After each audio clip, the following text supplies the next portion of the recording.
What up, guys and ghouls? Welcome back to another episode of Fright Mic. And if you're new here, welcome to Fright Mic. I'm Sam. I'm Liz. And today, we are very excited. We are introducing our new theme for the month of August. New month to this. Pack your bags, because a-camping we will go. The new theme is campers, killers, and creepers. Woo, woo, woo. So exciting.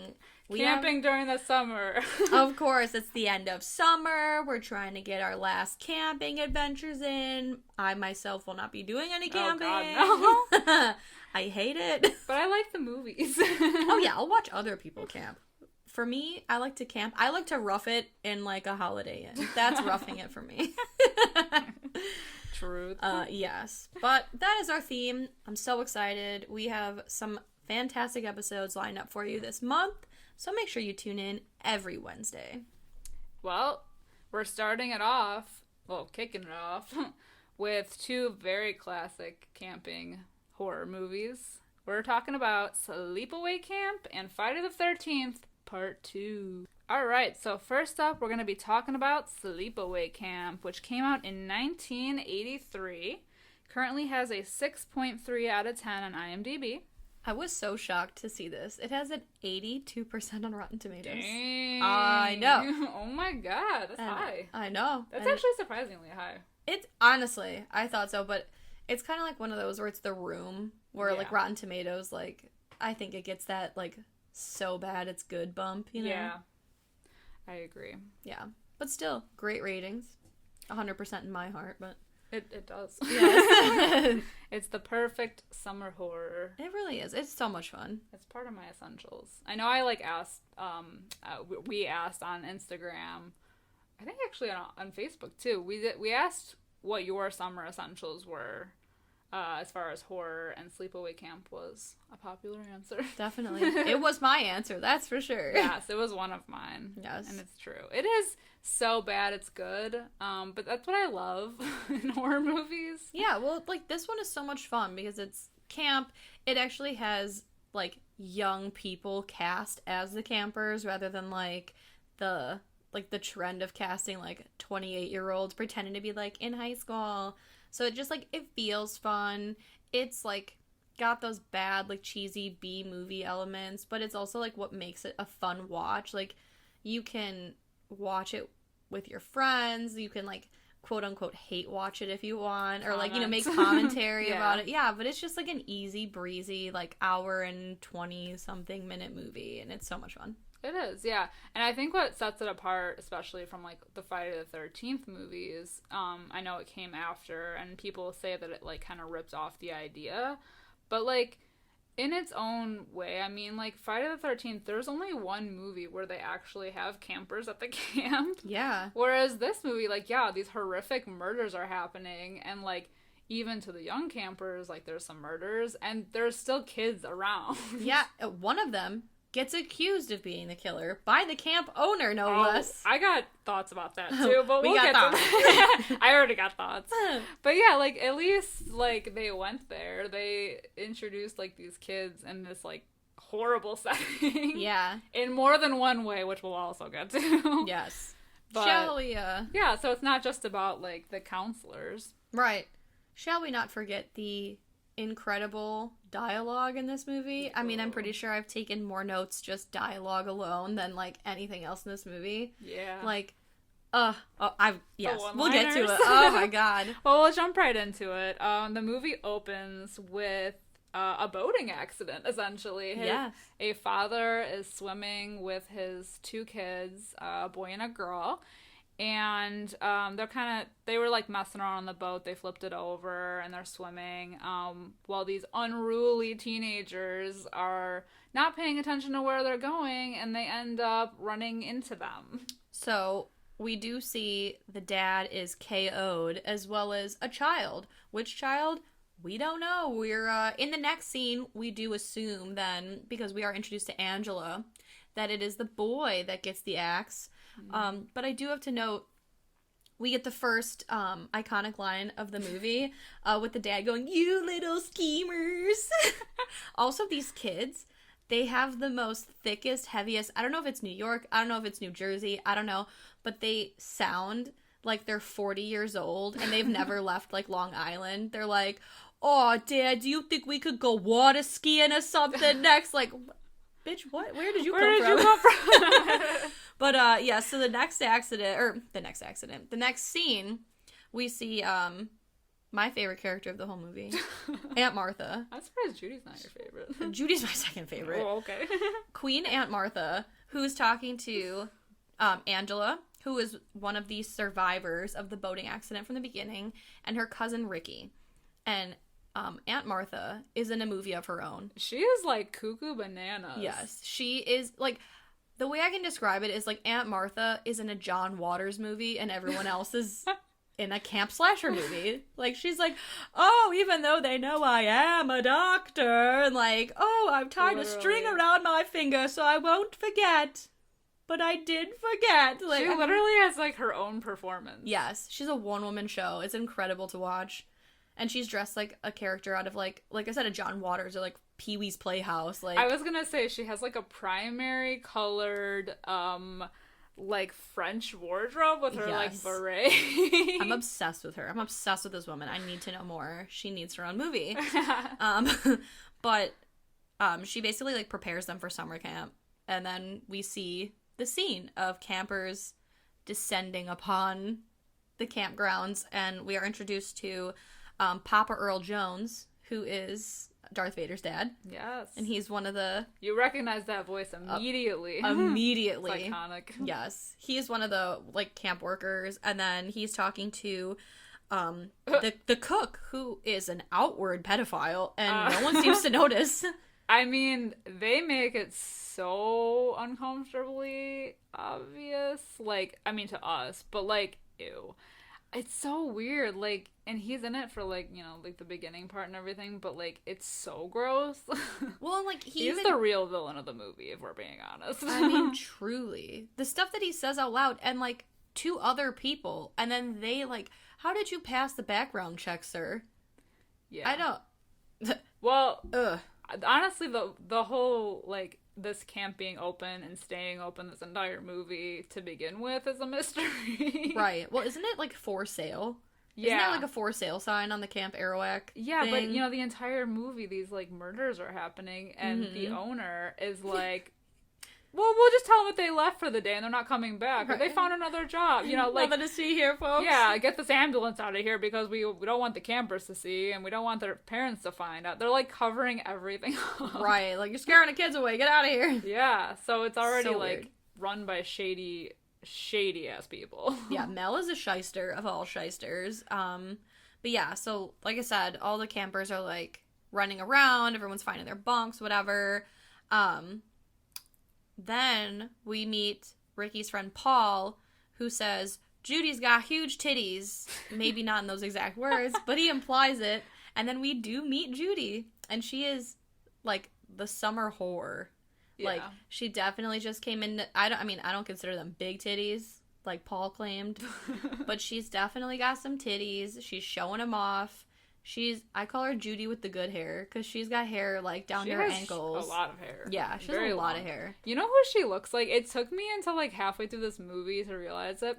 She looks like, in The Little Mermaid, when Ursula turns into a human. Yes. I think it's, like, the eyes and, like, the eyebrows and, like, that evil that schmirmy look. Yes, yes. Oh my I was like, God. That's who she looks like. That is 100% who she looks like.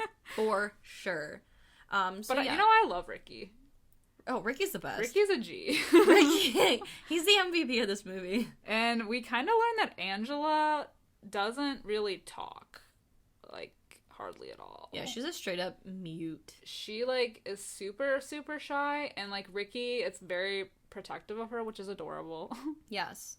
So, like, any time Angela's in trouble, Ricky, like blindly is just like, "I'll kill you," like, comes after these people. But I love him so much. I know. I love his smart-ass comments. I mean, know. The commentary in this movie the whole time is, like, so good. So, we like, go into the girls' cabin, right? And, like, we're getting introduced to everyone, and that's when we meet the girl counselors, Susie and Meg. And thanks Meg is such a gem, and I mean this sarcastically, but she's like, my name's Meg. M-E-G. Meg. Thanks for that. Thank you so much for spelling that out for us. But Judy is, like, staring at Angela, and this is the first of many, like, stare downs. There's a lot of stare downs in this movie. Yeah, so, like, it's, like, kind of setting us up for, like, to know that Meg and Judy are teaming up to pick on Angela for the rest of the movie. Yeah, there's a lot of bullying. Mm-hmm. Also, I noticed that most of the counselors, especially the men, look like they're 40. Yeah. And it's like, they all are, like, wearing little to no shirts and little to no shorts. Little, like, short shorts? Yes. Like, for instance, in the next scene, this counselor, I don't know his name, I just refer to him as Intense Shorts, because they are basically, like, ball height. Like, they're so tiny. Barely there. Right. I mean, like, very tiny shorts. Low rise and short booty shorts. And they're tight.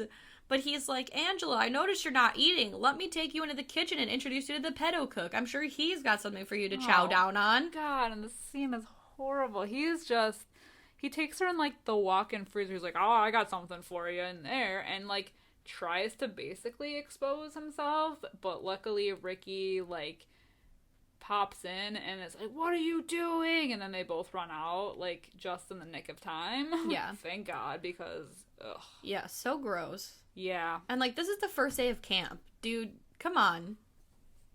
You're ruining everything. Yeah, but there's, like, a little bit later, there's a scene where the pedo cook is cooking in this, like, gigantic pot. Like, he definitely borrowed that from the Hansel and Gretel witch and was like, yo, you got a pot big enough to boil a kid in? Great, let me get that. It's like a human-sized pot. Yes, it's ginormous. He it is practical joke size. Because he can't even fit. Like, he can't even right. reach it. It's a giant, like, he's, like, cooking corn or something. Yeah, it is just a giant fucking pot.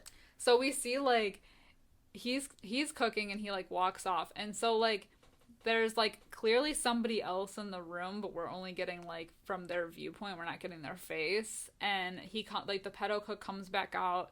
And basically, like, the viewpoint of the killer, like, pulls the chair out from underneath him, and, like, the pot spills over and, like, burns the shit out of him. Yeah, he's got, like, severe Freddy Krueger burns, like, all over the upper part of his body and his face. But, you know, I feel like the makeup was so good, especially because, like, you can see the progression of the burns, and, like, it's literally, because I've had sunburns so much in my life that it, like, the welts or the blisters, ugh. That's the worst. That's when you know you got a bad man. I've had that so many times. Me too. Horrible. So it's like the gift of being pale. Yeah. So it was impressive. But he ends up being fine. I mean, not fine, but like he's alive. He's a survivor, if you want to say. Yeah, but they end up taking him away, and that's, like, the first string of shady business from the owner, who's like, get this ambulance out of here. We don't need to tell them what happened here. And right. He wants to, like, pay off the cooks to not say anything about what's going on. It's, like, so whatever. Why would you try to protect a pedo cook? But anyhow, we get, like, just, like, some random shots of the camp, and, like, in the boys' cabin, they are playing a prank on a kid where they literally make him, like, face kiss another kid's butt. I don't know. It's like, It's like really weird. So he like headbutts this kid's bare naked ass, and then we cut to like the like literal longest baseball game in cinematic history. Like we literally see all 9 innings. It feels like. I was gonna say yeah. More jorts. Yes, lots of jorts, lots of sassy comebacks and one-liners. I like the sassy comebacks though. I do too. But that scene is kind of long. I think it's like 7 minutes long. It is so long. They play a whole game of baseball, and then at the social later that night, these the boys that were on the losing team on the baseball game, they are like picking on Angela, and the one kid, oh my god, what a line! He goes, "Yo, Angela, how come you so fucked up?" Gee, I don't know. So suave. I know. Thanks for stopping by. But Ricky intervenes as always, and then this is the first time we see Meg, who is a gross pig, and she's flirting with the 90-year-old owner Mel, and it's so gross. Yuck. But then Paul comes and talks to Angela, and I don't care what they talk about, but, like... She finally does talk back, though. Yes. Mm-hmm. So she, like, he's like, good night, Angela, and she goes, good night, and then he, like, looks back with this, like, shit-eating grin on his face. He's like, good night! Oh, like, it's so stupid.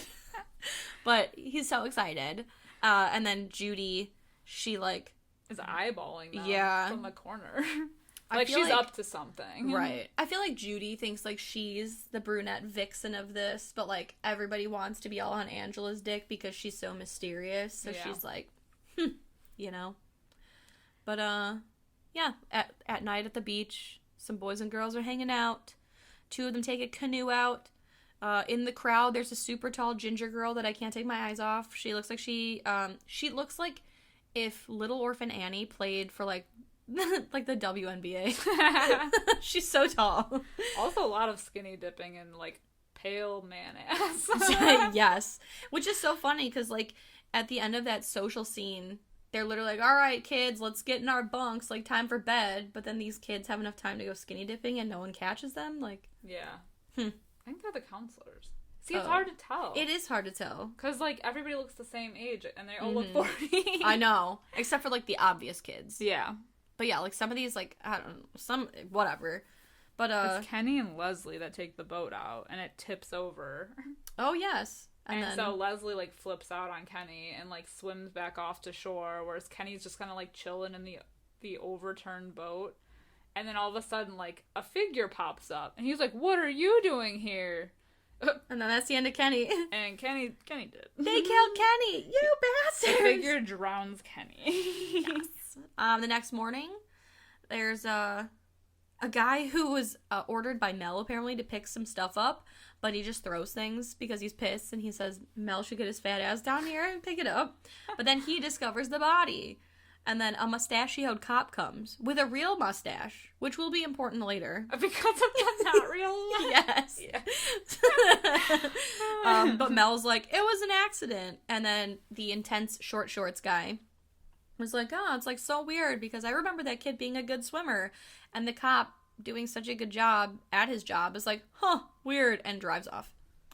Yeah, later that night, they have, like, a movie night, and Paul kind of invites Angela to, like, see the movie with him, and then, like, afterwards, he, like, tries to kiss her and, like, kind of do a little handsy thing, and she is, like, not a fan. She, like, storms off. Right. And then Judy comes and tries to, like, get some sloppy seconds, and Paul's like, nah, I'm good. Yeah. But I do just love the way that Judy says, Angela. Just something about the way she says it. And she says it so much in this movie. I love it. Yeah. So then the girls end up going swimming. This is, like, the next day.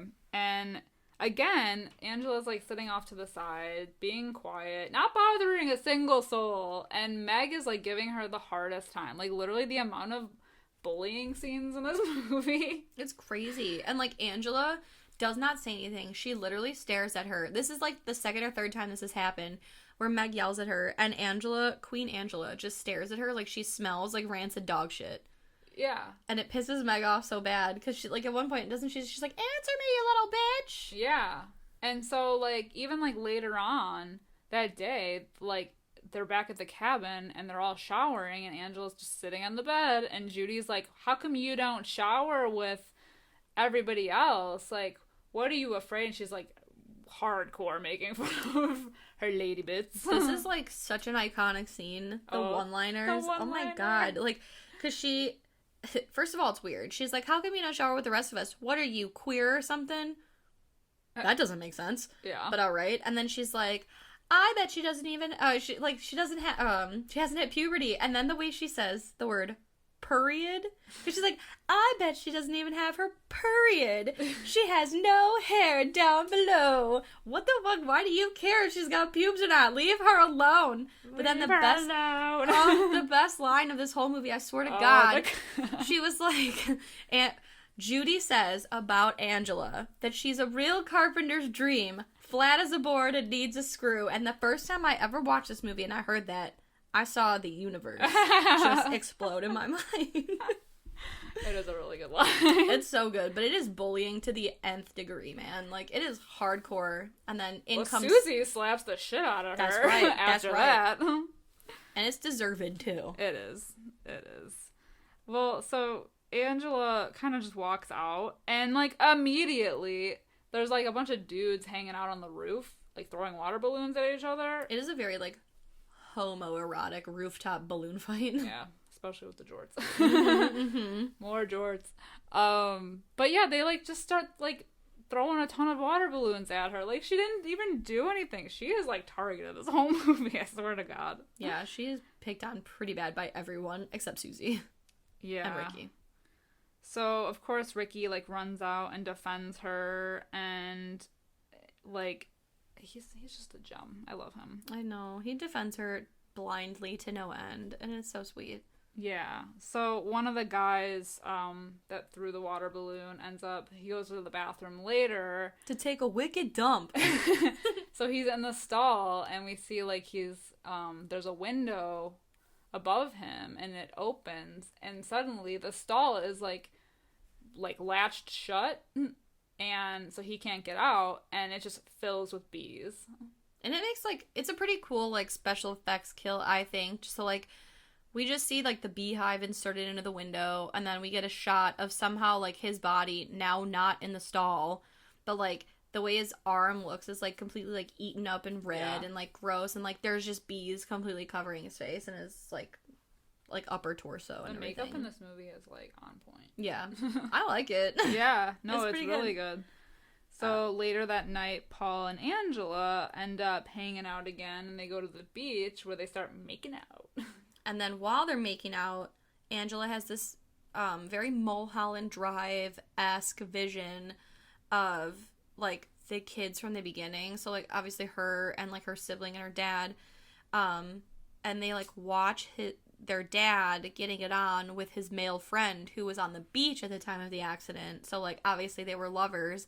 And then it's another shot of the brother and sister sitting on a bed, and the camera's, like, spinning around them, and it's the boy pointing at the girl. Yeah. Right? Like, I feel like it's implied somewhat that there was some kind of inappropriate behavior, like, maybe not molesting, but, like, experimental touching is what I gathered from it. What I always gather from it is that because the boy is pointing at the girl, it's, like, because the end of the film, we find out that Angela is actually the boy, so I thought it was, like, the boy pointing at the girl, like, I'm you now. Oh. That's what I took from it. It's completely different. Yes, we took completely different roads. Well, the only reason I thought of that is because of the fact that she's so, I mean, other than her secret, the fact that she is so, like, you know, when Paul is trying to get all handsy and she freaks out. So that's the only reason I thought of that being the whole thing about the scene. I got it. That makes sense. I mean, I don't know for a fact, but right, it's up for interpretation. Yeah. Let us know what you think. It's almost like a sexual repression kind of thing, since only because they showed the scene with her dad, and I don't know. It was weird, but yeah. It is very weird. Tell us what you think that the scene means, because it's, like, so interesting that, like, nobody really, you know, it's like everyone's got their own interpretation of it. Right. And Paul, like, gets all, like, up in her business, and she freaks out again and runs off. Right. She's like, hell no. But I think it's also because she doesn't want to pop a boner, maybe? Maybe. That's my thought. Which we don't know at this point. That's right. Like, so we just think she's, like, we just think she's, you know, she's so fucked up, like that one kid said. Right. But yeah, so, like, after another very long game that we watched, this time they're playing Capture the Flag, Paul, like, apologizes to Angela, and then Judy convinces Paul to go into the forest, so she puts him under, like, her slut spell. And then Ricky comes to tell Angela that they're going to come up with a plan for this, like, Capture the Flag thing, and they're going to sneak in through the forest, where they both catch Paul and Judy, Kissing. And Judy has the most massive side pony I've ever seen. So much side pony. And, you know, like... I love it. I know. It has nothing to do with the story. I just really wanted to mention it. I'm a huge fan. So, yeah, later by the beach, Paul apologizes to Angela again. And then Judy pops up and says Paul told her that she's a prude. And then Judy's going to get Angela's little ass in the water, which leads to a scene where Meg dumps Angela in the water. And she freaks out. Yeah. So then, like, there's, like, the whole thing about Mel, who's the camp owner, blaming Ricky for the murders. Yeah, out of anyone in the camp, he hired a pedophilic cook. I just want to let you know that. But of everyone, he has a suspicion about Ricky. Yeah, and I don't know where it comes from, honestly. It's out of nowhere, man. Like, Ricky's, I don't know, like, he's a kid. Like, he's the one that defends Angela this whole movie. And, like, so I don't know where he gets it from. I don't know. It's honestly so random, but yeah, he's blaming Ricky for everything. But he doesn't have any proof, so he's just like, whatever. He's just pinning it on him and, like, confronting him, but it doesn't make any sense. But, like, later on that night, the counselors are kind of, like, divvying up the jobs for the night. Well, it's Meg's night off. Wouldn't you know? And Meg has this, like, uber creepy relationship with Mel, the camp owner, who's significantly older than she is, and decides to, like, kind of seduce him and, like, talks about going on a date with him. Yeah. But first she wants to freshen up in the shower. When she goes to shower, she notices the line in her cabin is extra long, so she goes to the one next door, and she tells Judy this. And while Meg is showering in that empty cabin next door, wouldn't you know it, she gets a knife in the spine. Oof. Yes, somehow it went through the shower stall. It's neither here nor there. Either way, R.I.P. Meg. Yeah, and then there's, like, they flash over to another scene where one of the male counselors is taking, like, a group of younger boys out to, like, actually go camping, like, with tents and sleeping bags in the woods. This was, like, such a weird, random scene, though. Yeah, there's a lot of weirds, like, the transitions in this movie are so, like, cut and paste almost. Like, it's almost like an act. Yeah. Like, Act 1, Act 2, Act 3. Like, they're so, like, set up for only that scene. Like, there's no, like, good transition. Right. We need a star swipe. Yeah. But it was, like, random. So he takes them out. And so, again, Paul confronts Angela and just apologizes for everything. Well, Angela, in, like, kind of a sinister tone, tells him to meet her, like, at the waterfront later on. And he's like, cool. So he thinks he's gonna get his Lucky. nut, you know. So then Mel goes looking for Meg because she didn't show up to their little, I don't know, private shindig thing. And so Judy, she's in her cabin making out with a boy, and Mel comes in.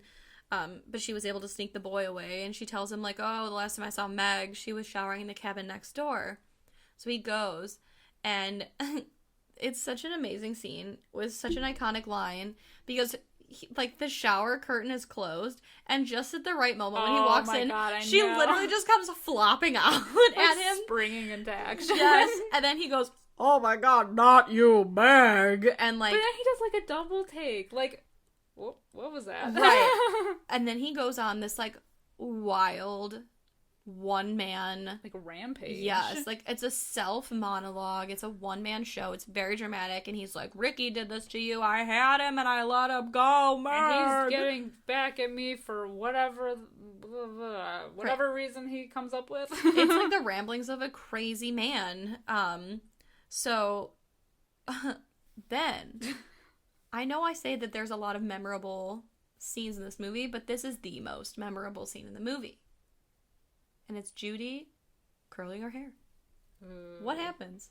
What happens to Judy? So Judy is in bed, and she's curling her hair, and in the dark, because she doesn't want to go to the social that's happening, or the movie night that's happening, whatever.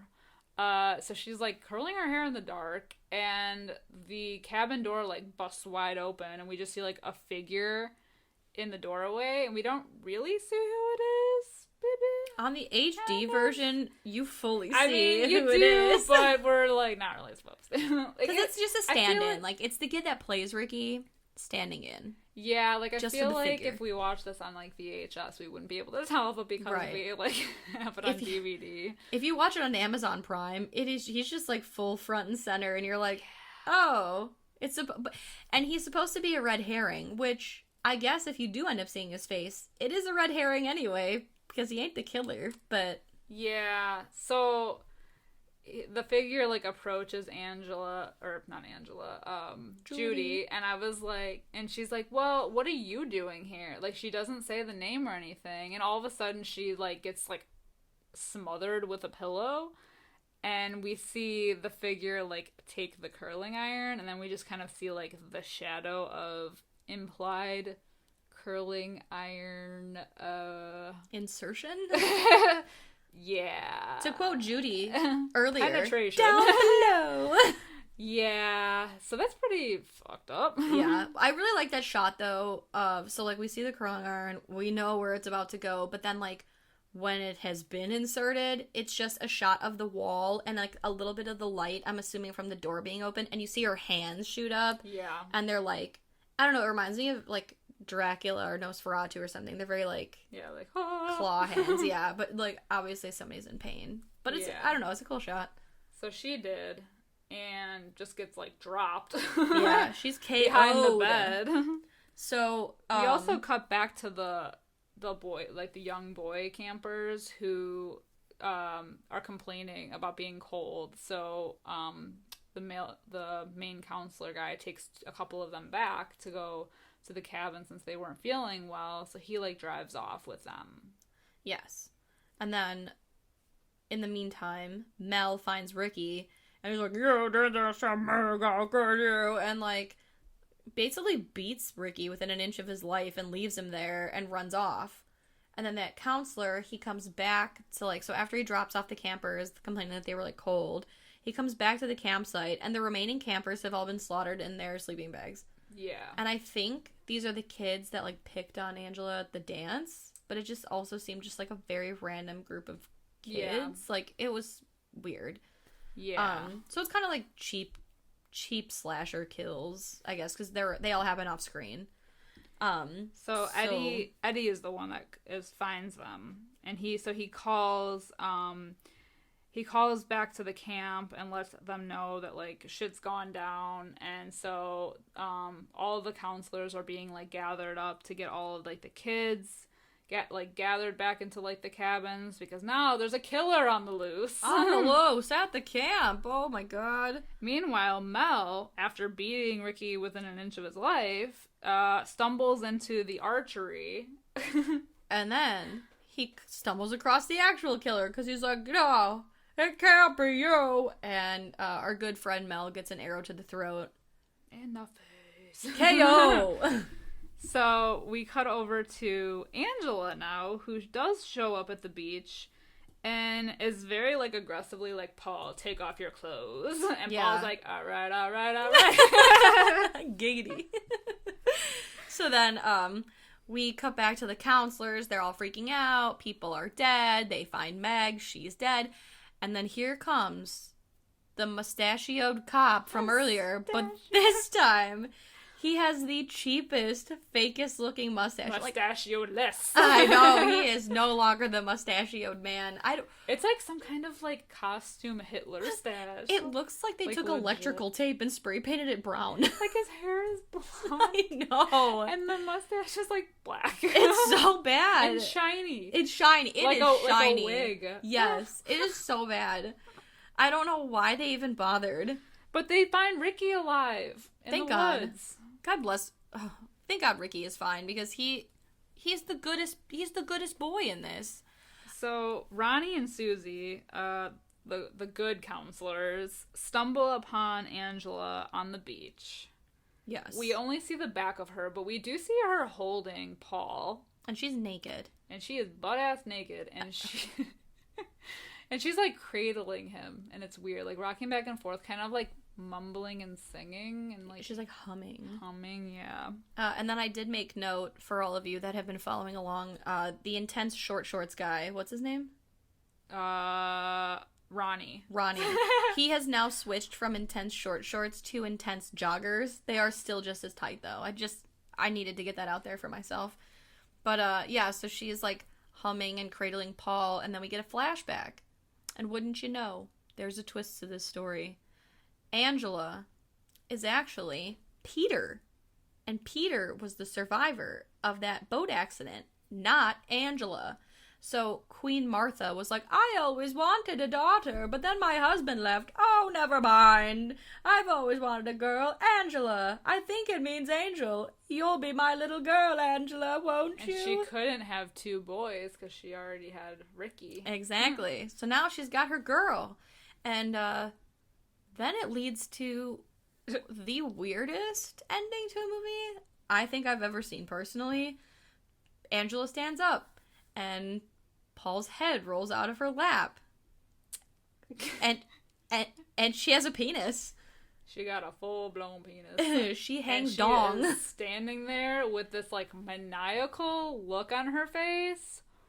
Oh. And she's, like, making animal noises. So she's like, ah! Like, yeah, it's like some kind of gargoyle growl. It is. And they're like, oh my god, she's a boy. And shook. That's how it ends. Yeah. We just get several shots of her hanging dong, and then it's just a close-up on her open mouth. I will say face. that the freeze frame that they have at the end of her, like, with that creepy look is pretty intense. Yeah, especially because they put that green filter over it. Yeah. It's almost like night vision-y. Yeah, it's like I feel like if you haven't seen the movie and, like, you're seeing it for the first time, like, I remember the first time I saw that, and I was like, oh my god. Yeah, same. I was like, ew. Like, you don't put it together. Like, yeah, maybe you figure that Angela could be, like, the killer the whole time and whatever, but, like, it's, like, that disturbing, I don't know, the disturbing scene, like, the whole, like, oh, they went there. Oh, they definitely did. They fully went there. Very forgetting Sarah Marshall vibes. They just keep flashing that peen. I like this movie. I really like this movie. I think, how would you rate this? So, it did take a bit to get going. I'll say that. Like, and I feel like the kills are a little few and far between. Like, it's like a kill, and then, you know, we have to wait like 15 minutes, and then there's another kill. Like, it's not like, maybe I'm used to just like the Friday the 13th, one kill after another kind of thing. But that being said, I still love it. I'm giving it a 4 out of 5. See, now here's my dilemma. Is the movie great? No. But I love this movie. Oh yeah, it's enjoyable as hell. Yes. It's not a great movie. I'm gonna give it a 5 out of 5. I'm gonna do it. Oh my god. I'm gonna do it because it's my podcast and I'll do what I want. I love that journey for you. In terms of enjoyment, it is a 5 out of 5 for me. In terms of like critically speaking, it's probably more like a 1.52 out of 5, you know? But see, this is the hard part about doing ratings, is like, there's movies that we know are not good, but we love them anyway. Exactly. They're trash, but we love them. Exactly. It's like The Room. It's such a bad fucking movie, but I've seen that movie so many times. Right. It's so enjoyable to watch. Sleepaway Camp is always enjoyable for me to watch. Yeah. It's a summer essential. It is a summer essential, for summer horror essential. Mm-hmm. And I mean, the thing I love about this movie is, like I said in the beginning, like, the camp vibe. Like, it's like Friday the 13th, but, like, you get more. Like, you get to, like, see the campers. Yeah. You get, like, their, like, pranks and, like, their activities that they do. Like, there's more to it. So, to me, that's what, like, kind of makes it, like, an enjoyable, believable, like, setting. Yeah, definitely. It feels very, like, dare I say, youthful and fun, but... And that unexpected ending, though. I know, what a twist. Alright, next up, we're taking a turn to Friday the 13th, Part 2, which came out in 1981, so before Sleepaway Camp. Crazy. Has a 6.1 out of 10 on IMDb. And we do take a nosedive here with a tragic 27% on Rotten Tomatoes. So not nearly as well-loved as Sleepaway Camp, which is interesting. It is interesting because I think cinematically it's more better. More better. It's more better. But, you know, in terms of lovability, I see where they're coming from. Yeah, the movie opens immediately with, like, a flashback. Now, they do these flashbacks in, like, the first, I want to say, like, 5 or 6? I think so. They do a lot, yeah. Where they play, like, the last, almost 10 minutes of the, like, previous movie. But we get to learn about, like, what happened in the first one with Alice and everything that went down, how she was the sole survivor. or so she thought. And it has, like, it shows Alice, like, current day in her apartment, kind of moseying about her place, and she puts on a tea kettle and goes to open her fridge, and wouldn't you know it, Mama Voorhees' head is just sitting on a platter. So gross. And then immediately she gets an ice pick to the temple. Yeah. So, bye, Alice. Flash credit. Yeah, we get the But you know, at least Jason is courteous enough to turn that kettle off for her. He really does. God bless him. Because if I were Alice's neighbor, I would be so annoyed. Yeah. But in the words of the great James A. Janice, we get the title card. The iconic Friday the 13th title cards. Yes. So, courteous Jason is courteous. Yes. Then we flash to Jeff and Sandra stopping in town. Their car is, like, towed, and you find out that it's all at the behest, the request of their friend Ted, who is a tall, lanky ginger boy, who I actually know from another 80s movie called Just One of the Guys. It's great. Go watch it. It's not a horror movie. I just only mentioned it. But, yeah, so they all, like, drive together to the camp. They stop to pick up a log out of the road, and Sandra finds the Camp Crystal Lake sign on the side of the road, and, you know, I think it's Ted who's like, oh, that's Camp Blood. Because they're in the next camp over. Yes, so they share the lake with Camp Crystal Lake. Yeah. So they make it to the camp, which, if you've played the Friday the 13th game, the house in it, I'm pretty sure is one of the houses in the game. Because I do remember that. Mm-hmm.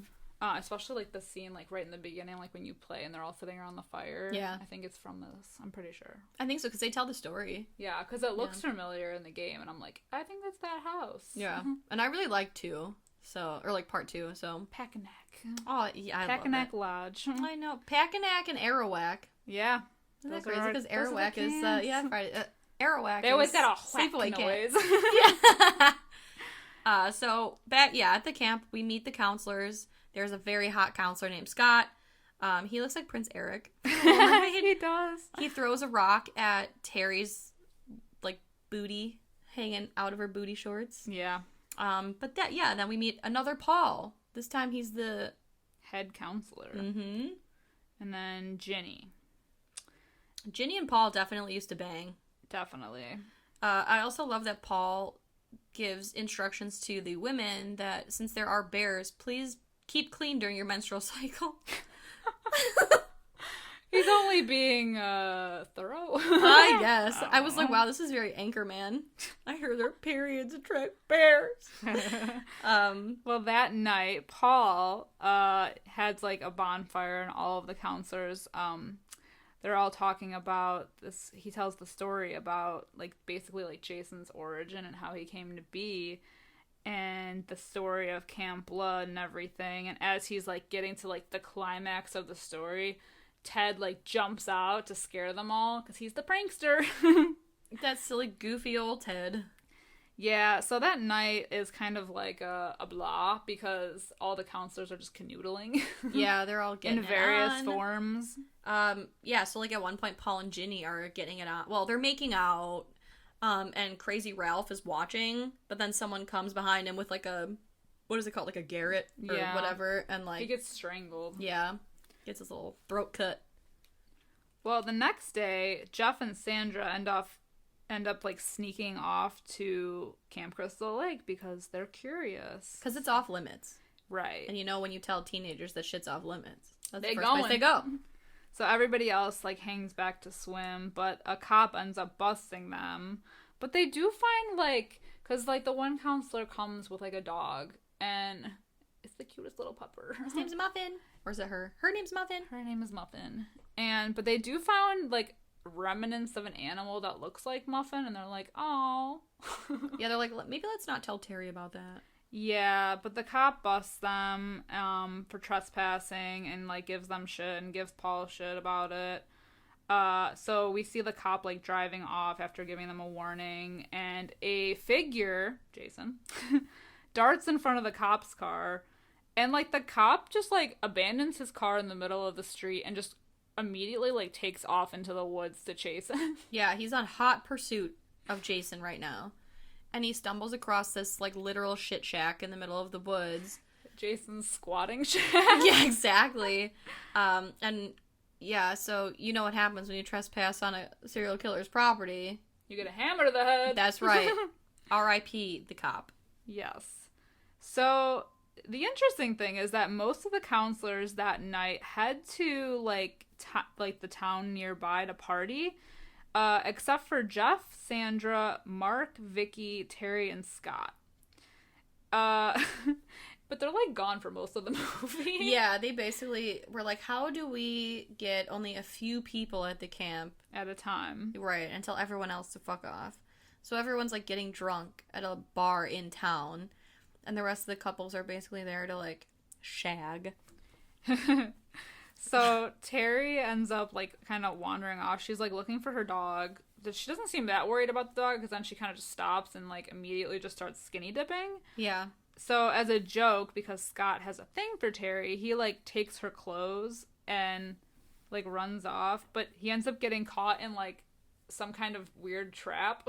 Yeah, it's like he steps into a rope and it yanks him up. And so he's, like, strung upside down by a tree. So Terry, like, messes with him and is like, I'll find something to cut you down. So she takes off to go back to the cabin to look for, like, a knife or something. Meanwhile, Jason has definitely found something to cut him down with, if you know what I mean. Because our hottie Scott gets his throat cut. Scott deserved better than this. And then Terry, like, goes back and she's just kind of, like, killed off screen.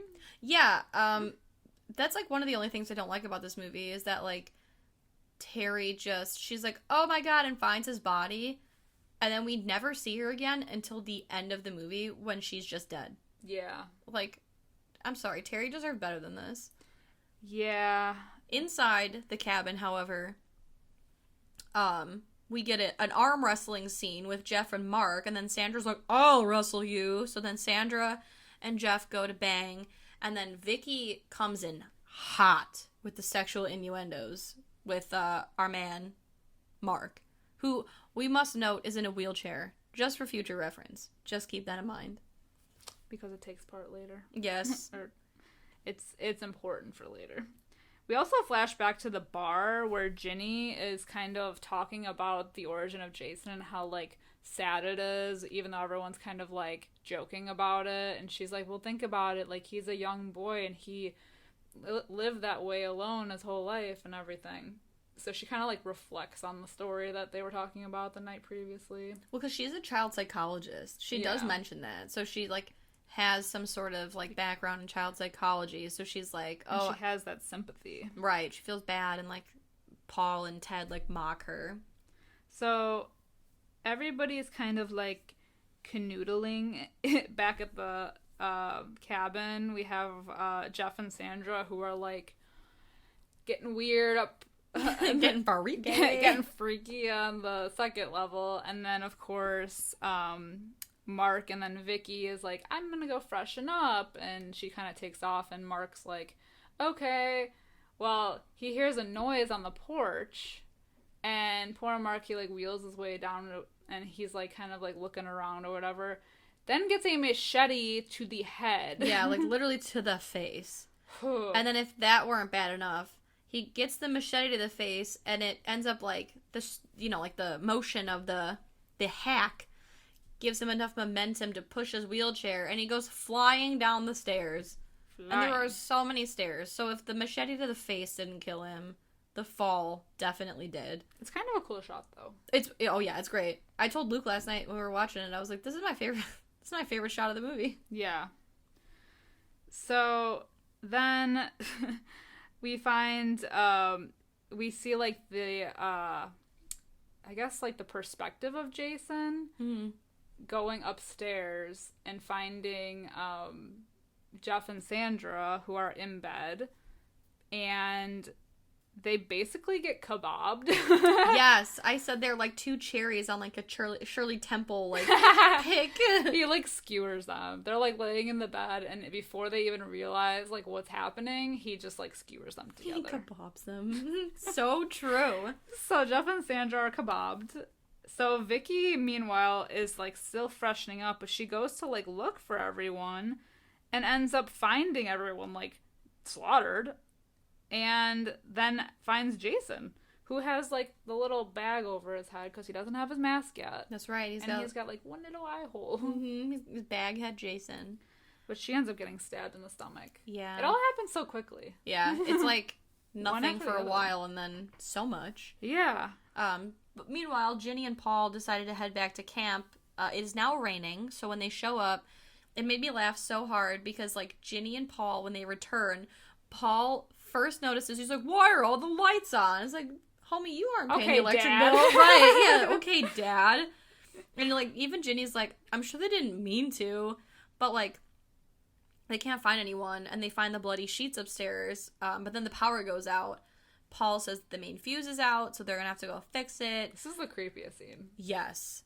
Then the rain stops, and Paul, like, he wants to go look for everyone. They are still in the cabin, and then Ginny's like, Paul, there's someone in this room. Ooh. And you don't see it right away, but then, like, there's Jason, he pops up, and she's like, Paul, there's someone in the fucking room. It is so creepy. It is creepy. It's, like, the creepiest part of this movie, and just the fact of her saying that, and, like, nothing happens, and then immediately, like, he springs into action is, like, it just gives you those, like, the chills. Needles. Yes, because, like, you know when you can feel someone's energy in a room. Yeah. You know, especially because Jason is, like, the kind of killer who is so, like in your face, like, just obvious, and we've seen, like, his point of view so much throughout the franchise that for him to just be, like, sneaky like that.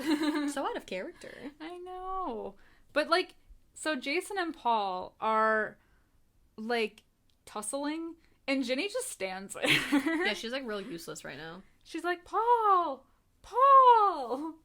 Ugh. Nothing. So then, like, Jason, like, scares her, and she runs into the bathroom, and she's, like, trying to keep the door closed, and then she goes to try to go out the window, but then, surprise, Jason, like, smashes through it, and then she runs back out the way she came, and I can't help but notice, like, I have seen all of the Friday the 13th, homie loves to smash a window.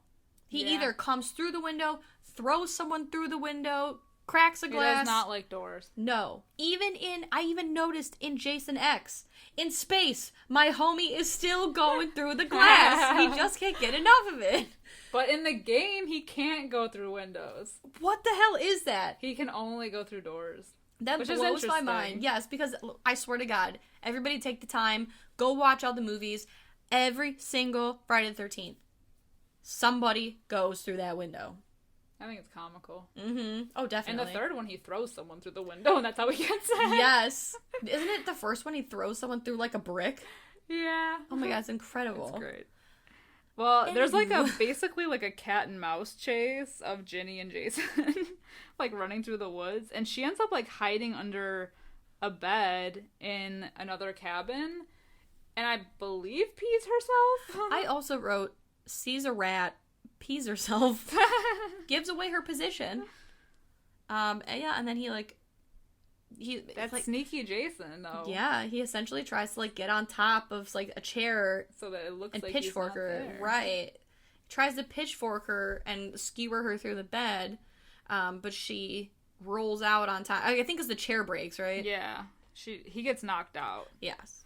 So Ginny ends up, like, running into the woods and ends up finding his shack.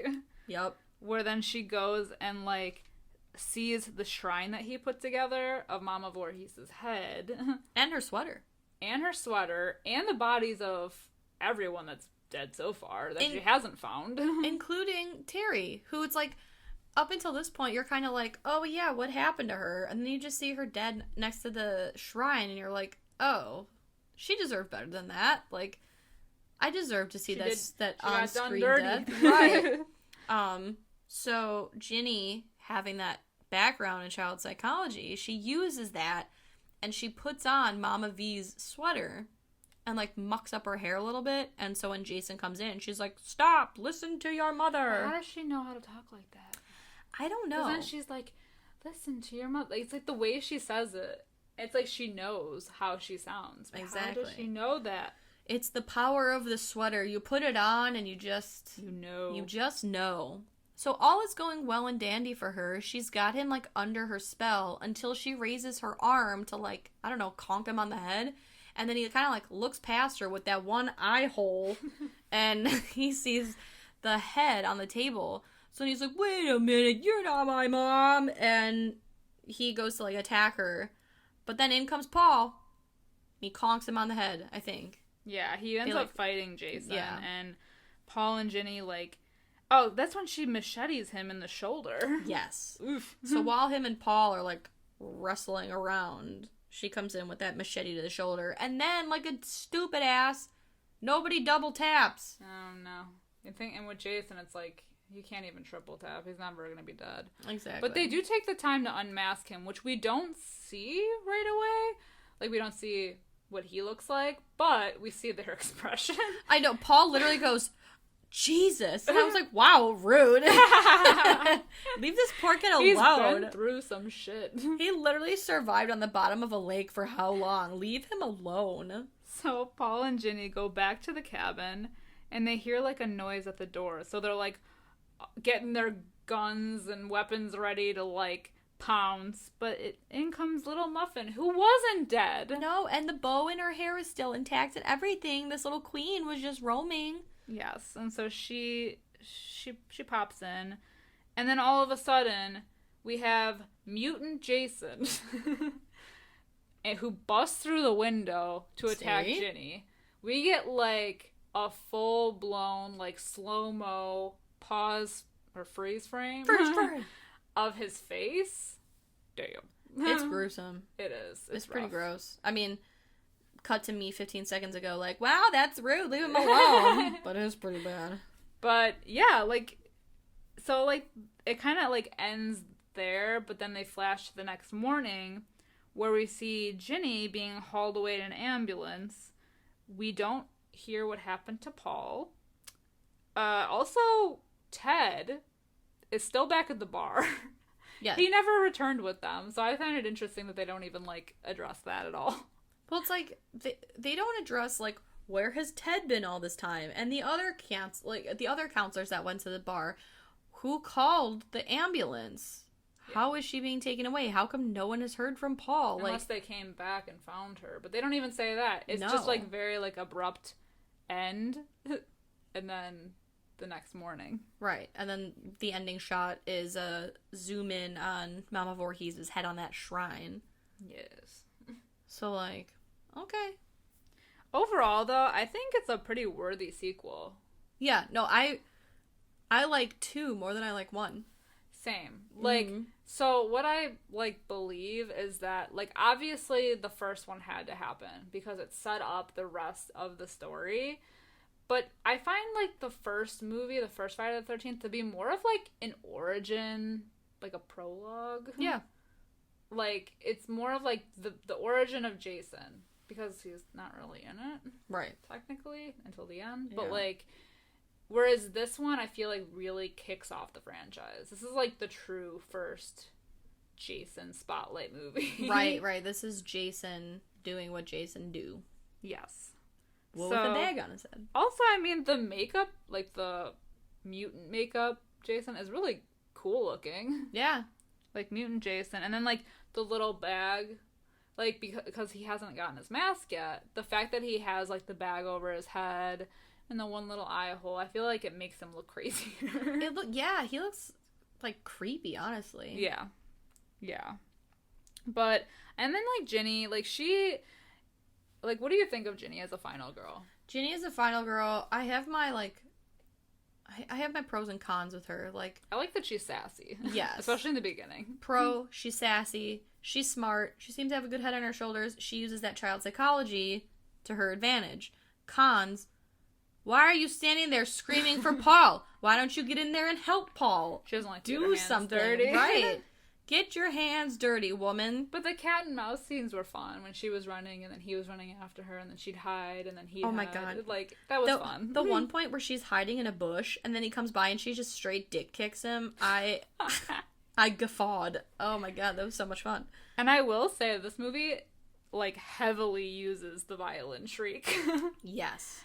That's what I thought. Like, within the first, like, 20 minutes, I was like, Oh my god. I've heard more violin shriek than dialogue. If you, I love it. If you're a fan of Mean Girls, you get a taste of that violin shriek because they're watching Friday the 13th Part 2 in Mean Girls. It's Janice and Damien. Oh, yes. Yep, when she comes in after the Halloween party. Yeah. They're watching Friday the 13th, and it's the scene where he busts through the window in the bathroom. Yes. Fun fact for you. Fun facts. So, if you had to rate this movie, how would you rate it? This is hard for me. I think you should go first because I love this movie so much. So, and I know that we're doing a Fright Fight, so there has to be one winner. I'm giving it a 4 out of 5. I am also giving it a 4 out of 5. Oh no! I know. Tiebreaker. Well, you know what? Well, I did give Sleepaway Camp a 5 out of 5. Oh, you okay? No, that's true. So you did give it a 5 out of 5. So technically, Sleepaway Camp wins. However, I'm gonna call it a draw just for the fact that I know Sleepaway Camp doesn't deserve that 5 out of 5, and I'm just giving it that 5 out of 5. Well, why don't we let the listeners choose? Yeah. Why don't you let us know? Let us know on Twitter and Instagram. Yeah. Who do you think in the should comments? Win? Because we are obviously at a tie. If we were playing Capture the Flag, are you Camp Arawak or are you Camp Packanack? Now, before we head out, we have another exciting announcement. Not only do we have a new theme for the month, but we are also starting our very own Patreon. Our show was conjured out of love and fear. And we want to share even more with you guys in special mini episodes that we're producing and bonus feature episodes and lots of extra goodies. And you can follow us on patreon.com/Fright Mic podcast. It's going to be a hoot. It is. And we're so excited to be launching this. We have so many great ideas. This month, for the first mini episode, we're going to be ranking all of the Friday the 13th movies. From favorite to least favorite. We'll be ranking some of our favorite Jason, characters? Yeah. Looks. His fashion. Incarnations. So be sure to head over to Patreon. We have different tiers set up for you guys and see what you'll be interested in if you are. And yeah, support the show if you can. We have so many good ideas coming, and we can't wait to share them with you. Well, that's about gonna do it here for us on Fright Mic this week. Thank you so much for tuning in to our first episode of our new season? New month, new theme. It is a new season. Right? Campers, killers, and creepers. So make sure to keep that bag packed. Keep some schmoes on hand. We need on some... On the fire. Yes, on the fire, because we are continuing our camp a month long here at Fright Mic. You can find us. Yes. Follow us, find us, fondle us please don't. on social media. We are on Instagram, Twitter. What else? Facebook. There we go. And that's where we really want to know what you guys think about this, because this is hot takes over here about where we stand with these movies. I really could not choose. It's hard for me to choose. It's very hard. It's very hard because both of these movies are great for different reasons, you know? Yeah. I different love them both. and similar, yeah. But let us know what you think. Tweet at us. Comment at us.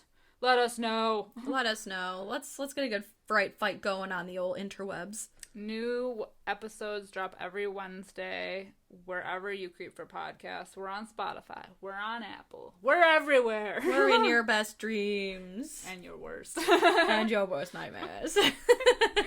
Until next week, I'm Liz. I'm Sam. Rest in peace.